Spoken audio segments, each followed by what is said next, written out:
How to send a file from your phone to your computer with Airdrop. The process is always the same, but there's a bunch of different places to find files. One of them is photos. If we go into photos, we can choose any file from here, be it an image or a video. Just tap on it. This is an image. Tap on the share button at the bottom. If you've done Airdrop already, it might be linked here. In this case, it shows my iMac.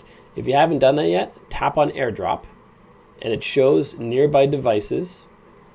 Tap on the device and it's going to wait for it. I have mine set to auto accept, and then it has the file here on my computer. Super easy.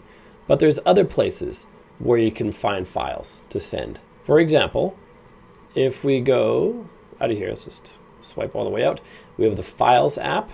In here, we have files that are separate from videos and pictures on your phone. Find a file in here.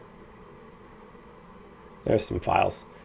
Tap on the file, share buttons in the bottom right, and then choose Airdrop just as before. It's the same process every time with the airdropping. You just got to find which files you want to send, and then it just puts them on your computer. It's super easy to do. You should try it out. If you got value from this video, make sure you like and subscribe to let me know. Then check out this video on your screen right now, which shows you how to set any song you want as your ringtone on your phone. Check out that video, and I'll see you there.